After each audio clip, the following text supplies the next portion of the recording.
جی ہاں اسلامی مسائل کے ان کے اسی ہند کو اسلامی و دینی چینل تو حاضر ہاں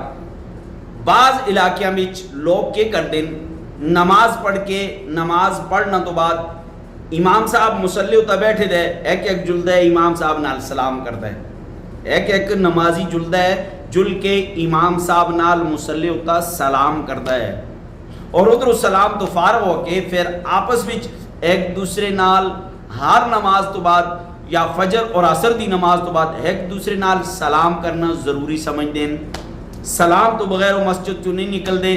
پہلے امام صاحب نال سلام کر دیں اس کو ضروری سمجھ دیں پھر آپس وچ سلام کر دیں اور اس کو ضروری سمجھ دیں اور بعض علاقیاں وچ پنجاب اور اندرون سندھ بعض علاقے ایسے ہیں جنہاں وچ دین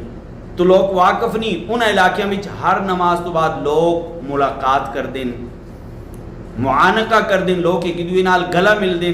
لوگ ایک دوسرے نال جو ہے نا مصافحہ کر دیں گلے مل دیں آیا شرعن اے جائز ہے یا ناجائز ہے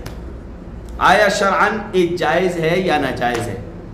اچھی طرح یاد رکھیو کہ نماز تو بعد امام صاحب مصلی تے بیٹھے اس نال سلام کرنا کو لازمی سمجھنا بدعت ہے بدعت ہے بدعت ہے بدعت ہے اس کا کوئی قرآن اور حدیث بھی ثبوت نہیں چلو یہ تے امام صاحب دا مسئلہ سمجھ آ گیا نماز تو بعد آپس وچ ایک دوسرے نال سلام کرنا اس کو لازم سمجھنا بدعت ہے بدعت ہے بدعت ہے بدعت ہے اس تک کسی جگہ تو ثبوت نہیں نماز تو بعد آپس وچ گلے ملنا اس کو لازم سمجھنا ضرور گلے ملنا بدعت ہے بدعت ہے بدعت ہے ہاں ایک چیز ذہن وچ رکھو کہ اگر کوئی فرد باہر آیا ہے کوئی فرد دوروں آیا ہے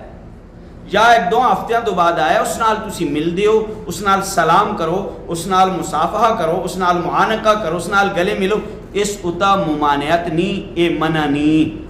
تے اگر تساں کو آج دا مسئلہ سمجھ آیا ہے تے تسی ضرور بھی ضرور یوٹیوب چینل ہند کو اسلامی و دینی چینل کو سبسکرائب کرو گھنٹی والے بٹن کو دباؤ لازمی جڑا ہے تاکہ روزانہ تساں کو اس طرح مسائل ہند کو زبان